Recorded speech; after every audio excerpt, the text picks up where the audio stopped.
Live from parts unknown, you're listening to Simon Miller's Pro Wrestling Podcast, the only wrestling podcast on the planet, we think.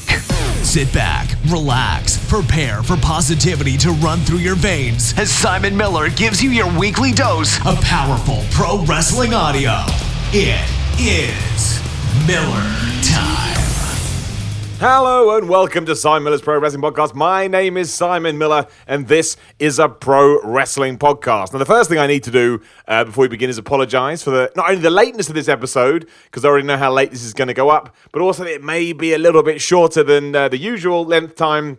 And that is because this, and don't get me wrong, I hate me too, I know I'm an asshole, I am off to All In. This week, I'm covering it for What Culture. So if you haven't, please do head over to What Culture Wrestling, the YouTube channel, and subscribe. A load of content is going up. When I mean a load of content, wrong way around. When I say a load of content, I mean a load of content. And with the bank holiday, if you don't live in the UK, we had a bank holiday on Monday, and I was away. It's just meant trying to play catch-up has been ridiculously hard, and I still want to get a few other things filmed and recorded this evening to make sure we pad out the week as we would if I were in the country. So I will apologise now, and yes, I hate me too. I know, what an asshole I'm going, but my idea with going to All In with What Culture is to try and bring the experience into your living room. So hopefully I can do that, and we can kind of enjoy it together. And wouldn't that be lovely? I think so. I think that would be a lovely thing all round. I'm not going to do any predictions or, try. But the thing with All In is it's such a show unto itself. I know it has built into some other things, and obviously becoming the. No, what's the YouTube show by the Young Bucks called? Being the Elite. I was going to say Becoming the Elite. It doesn't sound right. Being the Elite. It ties into some stuff there, but really it kind of exists in its own bubble. So I'm not going to go through it and predict the matches because I just don't think it's. I mean, the only one I really have that I would expect. But you never know with Cody Rhodes. You never know. But I would imagine Cody Rhodes is going to win the NWA Championship just because it ties into everything with his dad. And, it's kind of his show as well as the Young Bucks. And I just think that would be a nice way to I think everybody in the arena that evening is going, that's going to mean something to people. And it's something that, that we can talk about going down the line. And it builds a story if they do decide to do an All In too. So it is a big week for professional wrestling.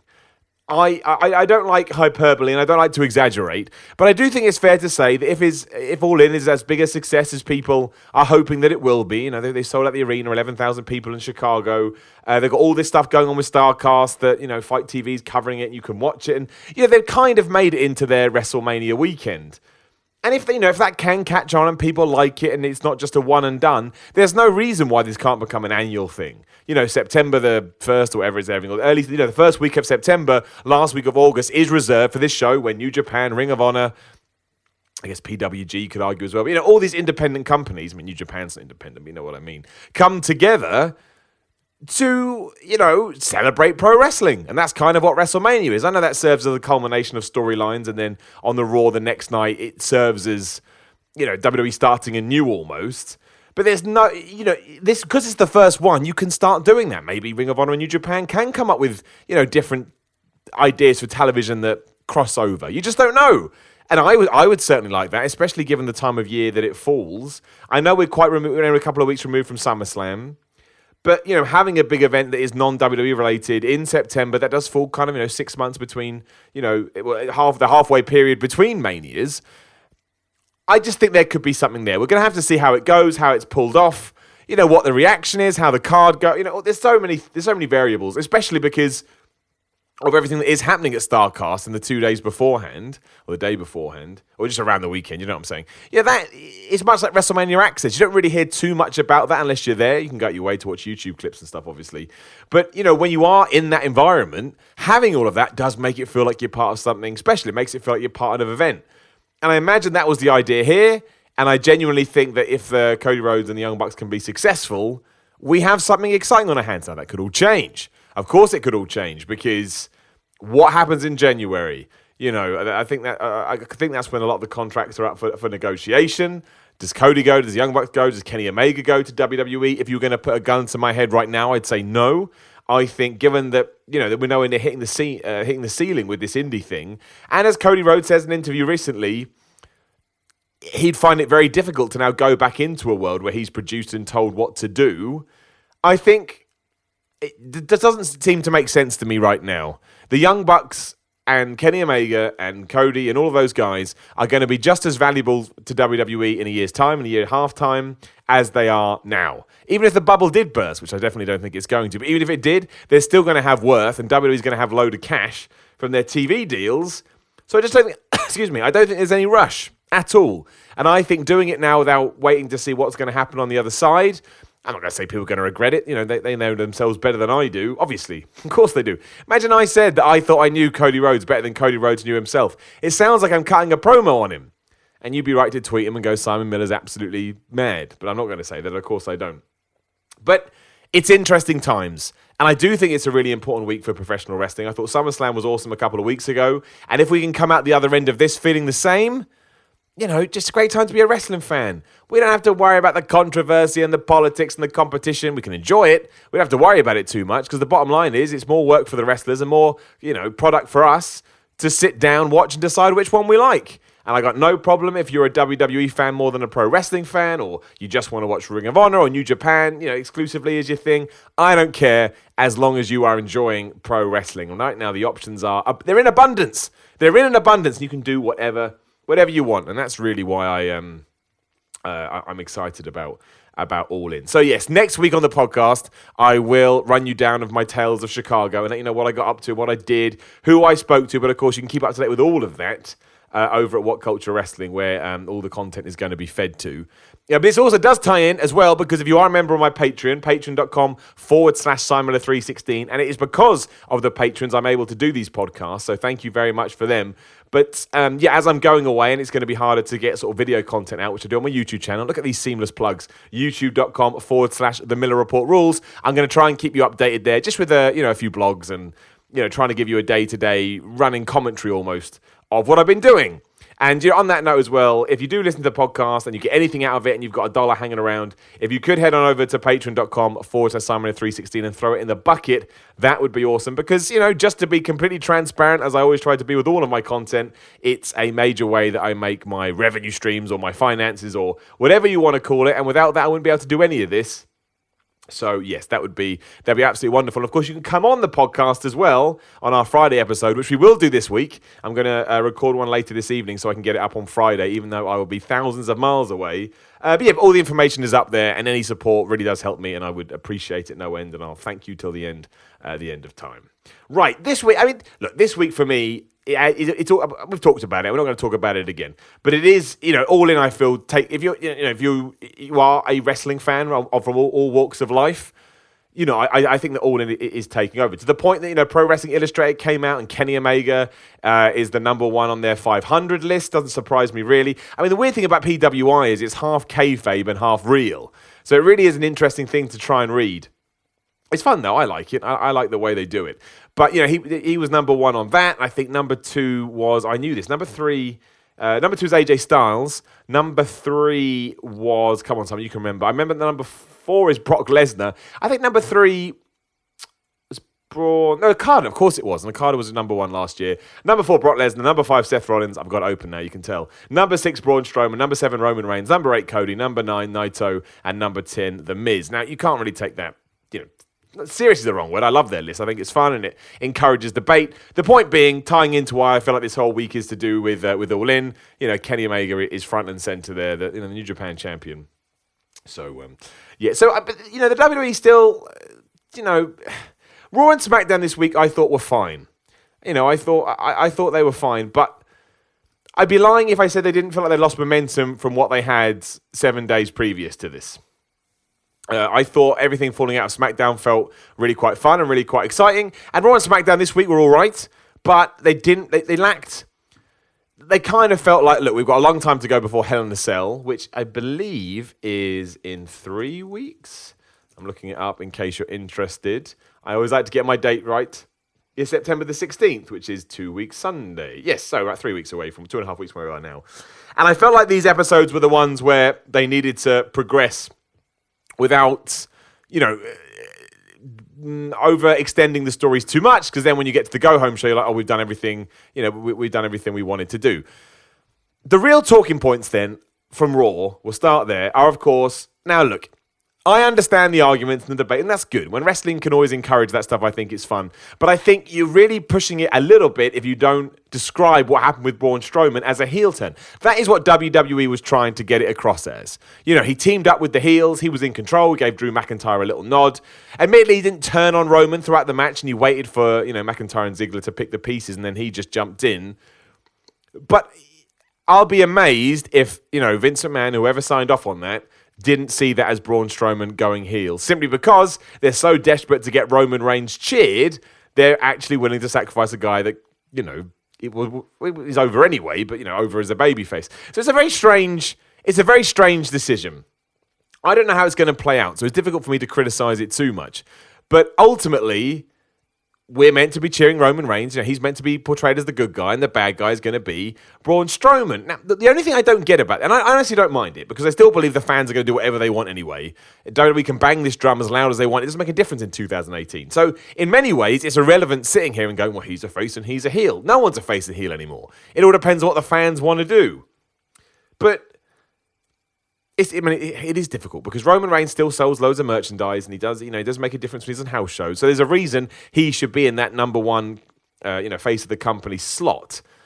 But it just seems strange to me after everything we've done and finally drawing a line under the Roman Reigns experiment with, him beating Brock Lesnar at SummerSlam, to then take someone that WWE spent a lot of time and investment in becoming someone that feels like a big deal, and then switching them back heel. And a lot of people came, on Twitter and said to me at Simon316, cheap plug, well, I don't see it as a heel turn, or I don't think Braun has ever even turned face, and that ties into the argument again. You could argue he's a face because that's how the fans treated him. I mean, every time that Raw hit, everybody goes crazy, and it happened in Toronto, and they weren't really booing. I mean, they booed him a little bit, Braun Strowman, but you can imagine throughout the weeks and months to come, that's going to be dependent on the city. It's not like this is going to be a super 100% everyone's booing this guy heel turn.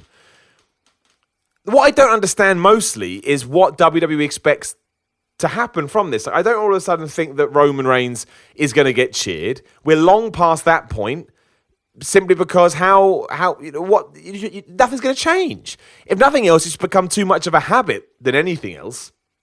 So to all of a sudden think, well, we'll turn the guy that everybody liked bad, and there's no reason. Maybe it'll get people to boo Braun, but it's certainly not going to get people to cheer Roman. And coming at it from that to that vantage point just doesn't make any sense to me. But that doesn't necessarily either think. I don't think it's necessarily bad either, because I need to see what they're going to do with it. Braun Strowman is now, or it seems as if he's cashed in his money in the bank. I mean, that was kind of a grey area for me. But he did give the case to Baron Corbin and say, make sure you bring this to Hell in a Cell. And while I looked on the website, this may have changed by now, but when I looked at it, it didn't seem to suggest that Reigns versus Braun Strowman isn't Hell in a Cell, even though Braun, made it clear that it's meant to be, because they've never done that before.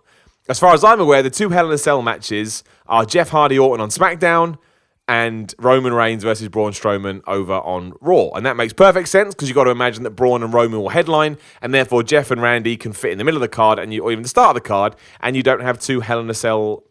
You don't use the structure too close to each other, because when you do that, it just ruins it. And if you are going to do that, just put everybody in Hell in a Cell and, just drown it for good. So I don't know if that was necessarily a good idea when we could have just let the audience decide, but they're going to do that anyway. So if WWE wants to keep trying, then fair play to them. And that is obviously going to tie into the Shield taking on Dolph Ziggler, Drew McIntyre, and Braun Strowman, and that does make sense from a continuity. Oh my gosh, I can't talk. From a I tried to say it again, I just stopped. Continuity. Thank you, brain. From a continuity standpoint, because obviously Ambrose and Rollins have been feuding with Ziggler and McIntyre. Or at least there's some beef there. It seems silly to me. I did a tweet when I said, Bray Wyatt and Luke Harper now have nothing to do. I think that would have been more fun. If we're going to bring the Shield back, why not bring the Wyatt family back? It can only be a short-run thing. Bray Wyatt needs something to do. Luke Harper's underrated anyway.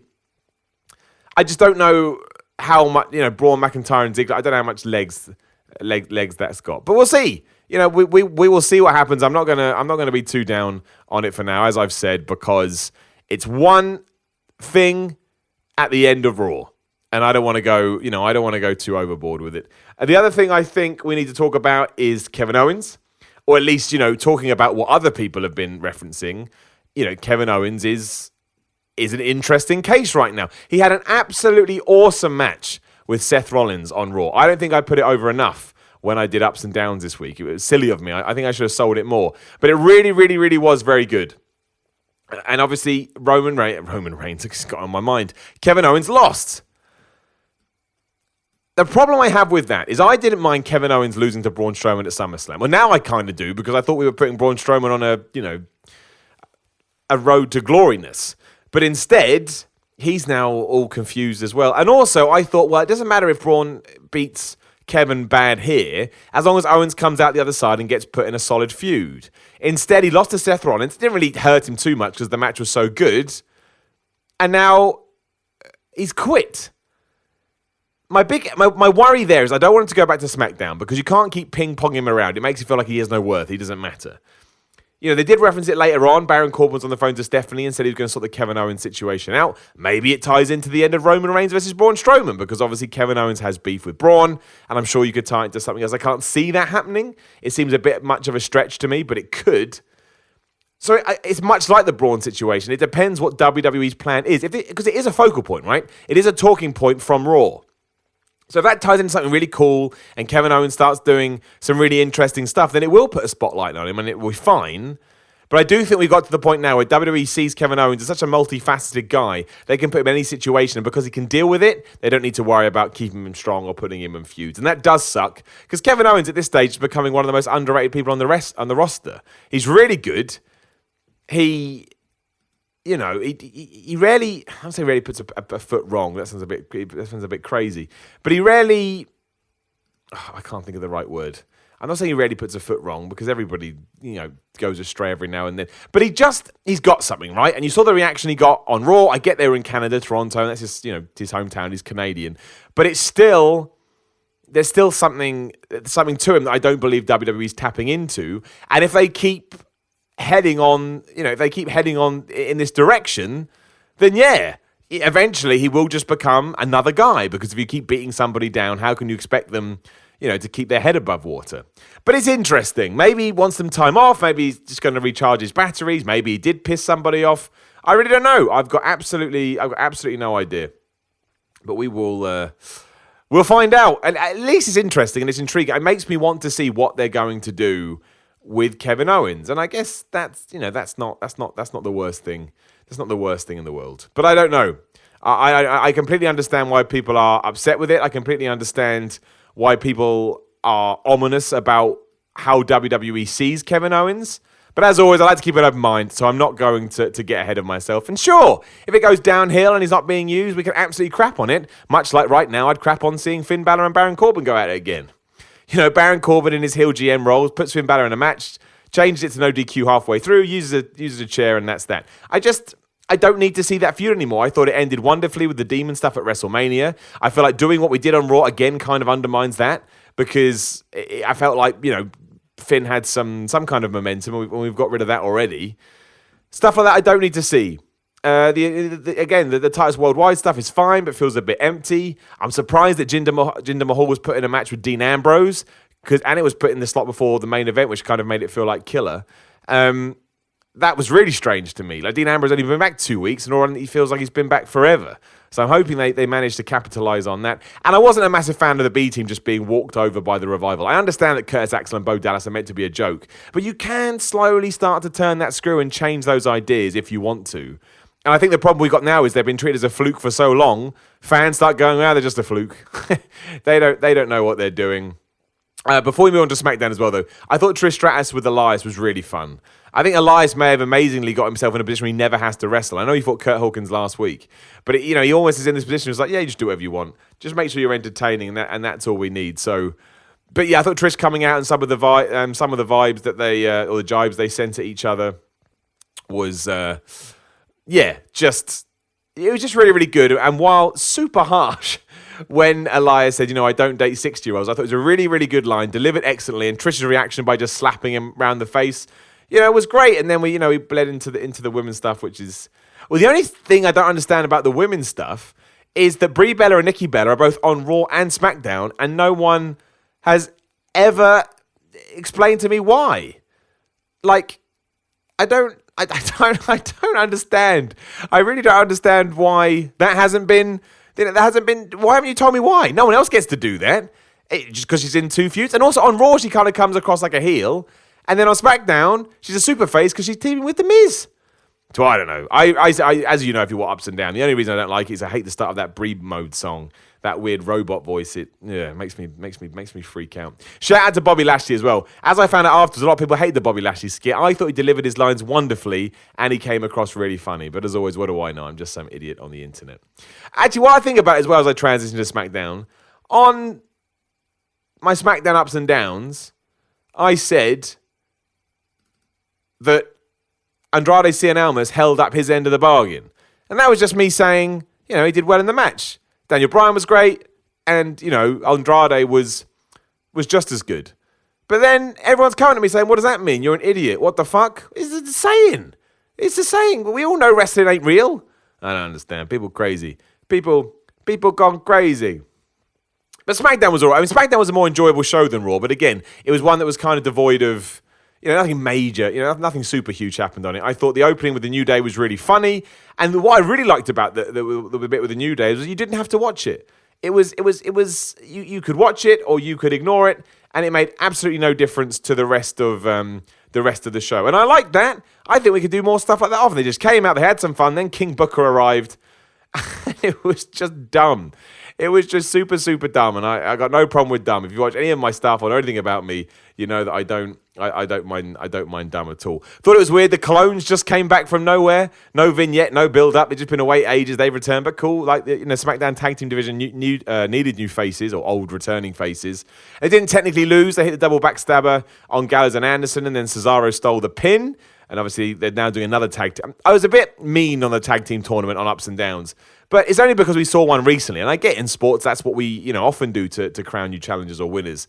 I just thought it was a bit lazy and we could have come up with something else. Anyway, progress. Next week, they're going to fight the winners of Rusev Day, the Usos, and Sanity. And we had a little bit here as well. Rusev goes to Paige. Paige says that Rusev and Aiden English are in the tournament. Rusev thinks it's Lana. Lana said no, it was Aiden. Now they'll lose next week and those two will start feuding. Whatever. I get it. I love Rusev, but I've already protected myself now and assume that he's always going to get screwed over in some sense. Jeff Hardy and Randy Orton cut a really bizarre promo. Not going to go into here, but they are having a Hell in a Cell match at the pay-per-view. That's good because Jeff's always wanted one. And then Becky defeated... Charlotte defeated Becky. Oh, my gosh. Charlotte defeated Carmella, which kind of takes Carmella out of the women's title picture for now. And then Becky Lynch attached her afterwards and did come across a bit like Stone Cold Steve Austin. I'm not going to go as far as other people. A lot of people are saying that, oh my gosh, she's just like Stone Cold. I don't think that's true at all. I think people are forgetting what Stone Cold Steve Austin did and what Stone Cold Steve Austin was. But I don't hate it at all. I've got no problem with Becky Lynch heel turn, especially if the rumors are true that WWE are just going to let it play out and see what the fans do. Because you can side with either of them. You can understand where Charlotte is coming from. Why would she just let Becky Lynch win? That's ridiculous. But also, yeah, Charlotte did kind of, worm her way into the Becky Lynch title picture. So I like that. I think it's one of the best, it's definitely one of the best feuds in WWE right now. But if it keeps going the way it's going, it will be the best women's feud WWE's ever done. Because it's got substance, they give it time, it's got characterization, there's twists and turns.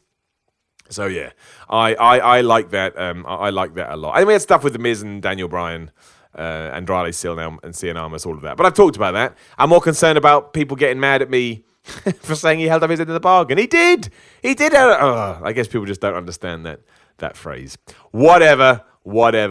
I don't care. Clearly I care because clearly I'm going crazy about it. I'd also implore you to go and watch Kalisto versus Buddy Murphy from 205 Live. That was really good. That was it was just one of those matches where they actually let cruiserweights be cruiserweights, and I've got all the time in the world for that because it's what makes the show feel different. It absolutely separates it from Raw or SmackDown and gives you a reason to watch, and we didn't have that for ages. So yeah, I thought that was awesome. But yeah, it's all in week. That's what it's all about. So if you are excited, let me know. If you're going to get the show, not get the show, are you going to get the whole big pass and watch everything? Let me know what you think about it, what you think it is going to change wrestling. Anything you've got about All In and how you see it. Maybe you don't like it. Maybe you think it's really, really dumb. We should actually, before we move on to the Q&A, I'll also apologise as well. I knew I'd forgotten something. I forgot to put the Q&A thread over on the Facebook group, and of course that is Simon Miller's Pro Wrestling Podcast. You just search for that. It slipped my mind, but luckily I think we've got enough questions to fly through. So thank you very much for everyone that responded to that very, very late call. But obviously it was announced this week that, well, the rumour has come out anyway, that Neville has been released from his WWE contract. Now, there was also more speculation, because apparently he was seen near WWE's medical facility. So, I mean, why he would leave and go back, I don't know. I don't think that's a thing. I think that's probably the internet being the internet. But of course, if he's free to go wherever he wants, and we've got All In 5 days, 4 days, 3 days, whatever it is, maybe he turns up at that show. You've got to imagine he's going to go to New Japan. You've got to think that everybody wants a piece of Neville. He's a really talented wrestler, if nothing else. Plus, now he's got the WWE shine. Plus, given the controversy, everyone's going to want to see him. So that excites me very much. Neville is cool, and just a great professional wrestler. And I don't know what went on, but that's not really anything to do with me. I was trying to think of a better way to put that, but there's not. I just want everyone to be happy, and I'm going to presume that he's happy now. And that, yeah, he's whatever the problem with the WWE has now been retired or is over, but we'll find out. But keep an eye on this Saturday if you want a surprise. Maybe Neville is coming. So I've just got a notification that Roman Reigns was on Good Morning Britain this morning with Joe Swash. What did Joe Swash used to do? He's in EastEnders, right? That's surreal. That's very surreal. And he brought the Universal title as well. And then the hosts are holding it, which means now, Brock Lesnar would never have done that. Anyway, we're not going to talk about that. Let's answer the questions. Again, I know this one's going to be a little shorter than usual. I do apologise, but it is rolling up for 6:20 here already, my word. And I've already got to do another podcast and a bunch of other stuff. I do apologise, but I wanted to get one in, and hopefully you can appreciate that. So I will kind of speed through these questions just a little bit. I do apologise, but I'll make it up to you next week, I promise. Thomas Speller, what is your go-to karaoke song? The Unforgiven by Metallica. Don't know why. Nobody really knows that song apart from me, but I just enjoy singing it. And I am meant to be doing karaoke. I mean, these things always change, but I am meant to be doing it with Marty Skull, Bruce Pritchard, and Jeff Jarrett. And if I can sneak it in, I will. Although I imagine it's going to be that other song. What was it? I'm gonna go when I'm there. That Jeff Jarrett song. I don't know the lyrics to that. That's going to be interesting. Although, really, if it's karaoke, you should have it on the screen. My man, Adam Pearson, how was your flight to All In? Ask me in 24 hours. I fly tomorrow morning. And you've also asked, with Kevin Owens quitting on Raw, we now have a chance to take him off TV for a while and perform a hard reboot on his character. If you had to book his return, how would you do it? I go back to the prize fighter. I'd let him have a target, be that the Intercontinental Championship, or if he can go to SmackDown, the US title, simply because I don't think he's going to go for a world championship. And I get back to that guy, a guy that you could believe in, a guy that was kind of almost cold in an intentional way, hard-nosed, and you make him feel like he's fighting. He's not just a wrestler, he's a fighter. I would go back to that. But I do hope this is leading to something. I'd like to see Kevin Owens' and I know he's been the Universal Champion, but it felt like a stopgap. I think that's fair to say. So hopefully, yeah, this will be the start of something, and something we can all enjoy. And I think if we're enjoying it and Kevin Owens does well with it, and again, they've got a spotlight on him, I think that serves Kevin Owens very nicely. Jose Martinez, how many finishes did you go through before finally deciding on one? Just one. I had a submission one. Someone told me that's the dumbest thing they'd ever heard, and they were correct. And then I came up with the running power slam, sit down thing, sort of Falcon Arrow, blah, blah. I did it once. Everyone thought it looked good, so I thought, there it is. And I enjoyed doing it. So I was like, okay, well, that works. And it's a power move, which is what I wanted. So I long to get back to wrestling, slowly getting there with the shoulder, which, just as another thank you as we're here, again, the Patreon has helped no end with that as well, because I haven't been able to do as much work as possible. So you have no idea how much you've helped me, because there was a lot of nonsense with that as well. So yes, thank you very much. Alex Pearson, what would you like to see the WWE do with Asuka? Put her on television? That would be nice. Go back in time and not break her streak? I mean, my worry with Asuka now is it certainly seems like the story between Naomi and the Iconics is that Naomi's going to need a tag team partner. We need to get Asuka back on TV because she is a big deal. And so we put the Iconics versus Naomi and Asuka. I just don't like that. I'm not saying that it wouldn't be good, but just on paper, it just makes me shrug my shoulders and go, okay, I don't think that's something I'm really going to invest in. But I think we found our place with Asuka now. I just realised that Nakamura wasn't on SmackDown either, which is terrible. But, the two Royal Rumble winners that haven't really been treated in the way that I'd hoped. But at least Nakamura's kicking ass. But hopefully we can get Asuka back to where she was before. Because she's really good. And it's crazy not to capitalize on that. I don't understand. I don't know. You tell me. I'm talking about refreshing characters as well. There's also a rumor that Bray Wyatt is going to go through somewhat of a evolution or a rebranding. And I've been saying that for ages. I really want them to change the entrance music. I've always thought that was. I know people love that, but I always thought starting there will.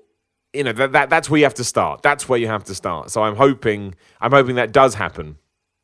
And we can do something new, new with Daniel Bryan. So I'm reading my notes. It's ridiculous. Hopefully we can do something new with Bray Wyatt. He certainly needs it. I think whatever character he was before is now done. I don't think there's anything we can do to save it. So I would, I hope to see that. I really, really do. But we'll wait and see.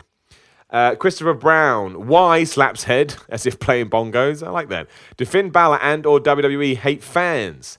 I want to see him wrestle Cedric Alexander and Mustafa Ali. The problem with that, Christian, is if we did move Finn Balor to 205 Live, because I can't see Mustafa Ali and Cedric Alexander being moved the other way, people are just going to get mad because they think WWE has quote-unquote jobbed out Finn Balor by moving him to 205 Live in the Cruiserweight division.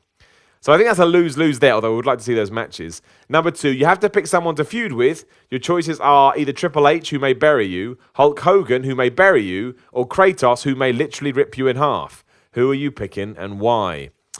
Well, Kratos, right?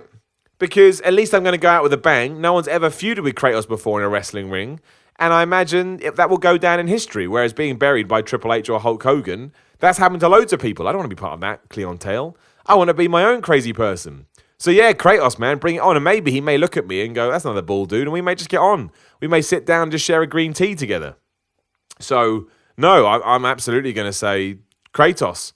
And, please mourn my body once he rips me apart. Mike Spiedel.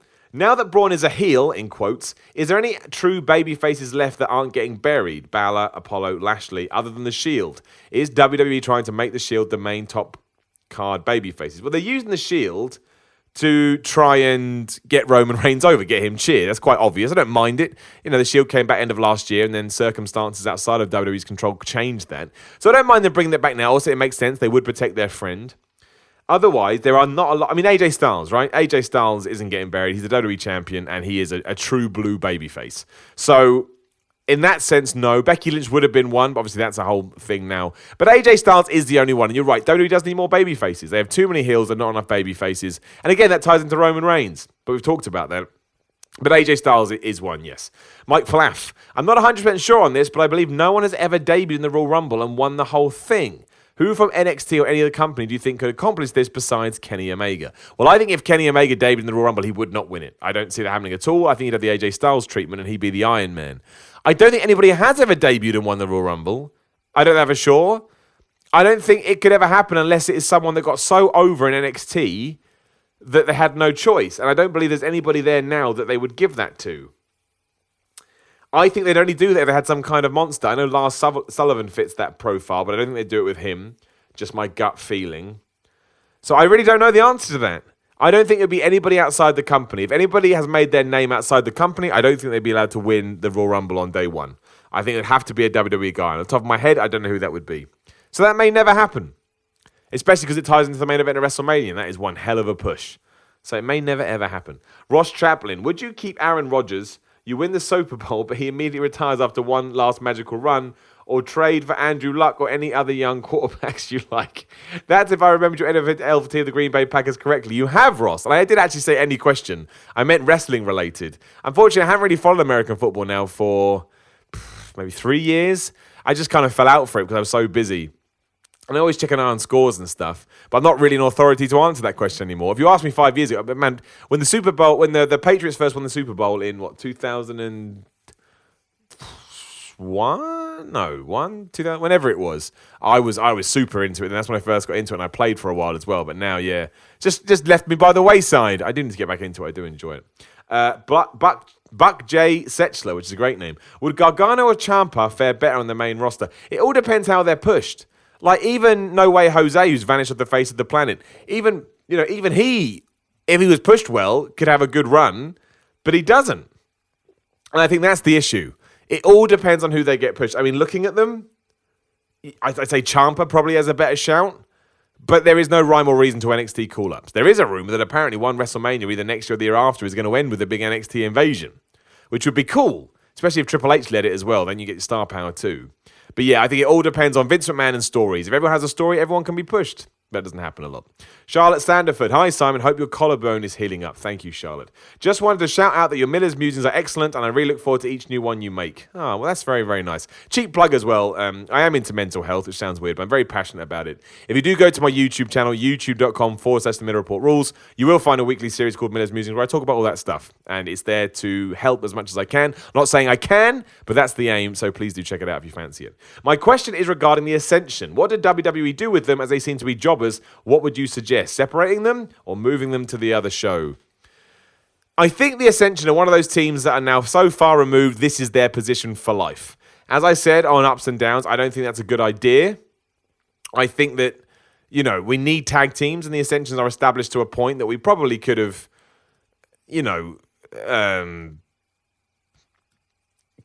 at least built them back up so that nobody thought they were jokes anymore. But instead, we fed them to Bobby Lashley.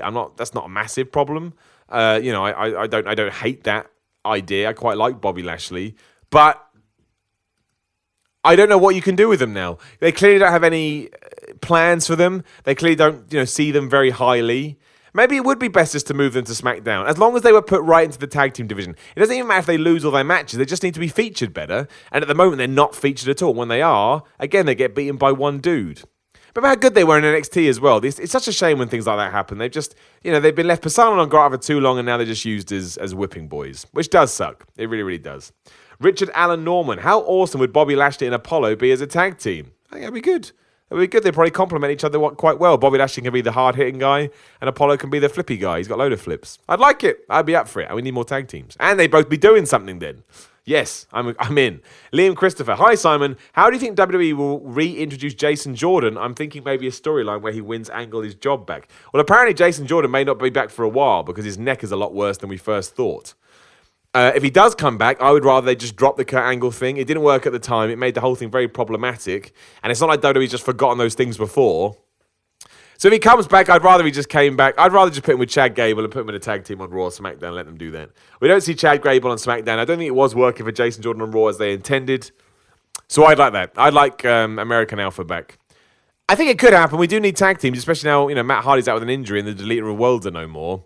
So, yeah, I'll go with that. That would be the best. Richard Ingman. Will All In be a better show than SummerSlam was? Hope your recovery is going well, broski. Thank you, Richard.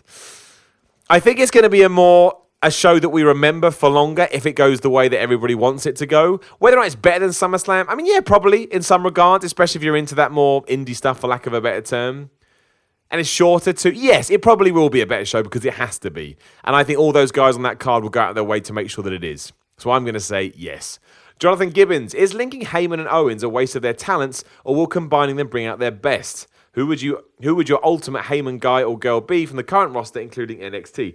I think that Heyman and Owens together could kind of do what Punk and Heyman did a few years ago. So it doesn't matter that Owens can talk. Heyman, that partnership with Heyman and Punk was really fun to watch, and that's the main thing. And also, if Heyman's doing nothing on TV and we need to do something with Kevin Owens, yeah. Why not? He'd certainly be in my conversation for the ultimate. Roman Reigns, I thought would have been an interesting story if we'd done it at Mania, SummerSlam, but we didn't, so there's no point doing it now. If Dean Ambrose went heel, I wouldn't mind that, although Dean Ambrose doesn't need it at all. But I just think that would look cool. From NXT, I wouldn't mind seeing him with Ciampa. Again, Ciampa doesn't need it, but I think when he comes up to the main roster, he'll need all the help he can get, given everything we've talked about, and I think Paul Heyman would give him that. So that would be my list. James Brunfield. Why is WWE so obsessed with 50-50 booking? Heal up soon, sir. We need you back in the ring, asking the important question and answering it. Why? Here's why, slaps head. Thank you, man. I don't know why they're so obsessed with that 50-50 booking. I guess because they want to keep everybody strong. Or at least that's how they see it in their heads. But it is ridiculous. This is why, again, I didn't get mad at Kevin Owens losing to Braun Strowman, because at least you're going to push him. I don't know why they do it. I really don't. I don't think it's shown any benefit. I don't think anyone particularly likes it. I'd love to have an answer for your question. I don't have one. I don't know. I really, really don't know, James. It's strange. Maybe one day it changes. I hope so anyway. Aidan O'Connell. What's the long-term plan with Curt Hawkins? I know he's lost over 2 matches straight. Where do you think it'll end and how, and who takes the pin? I I don't think that WWE has any long-term plans for it.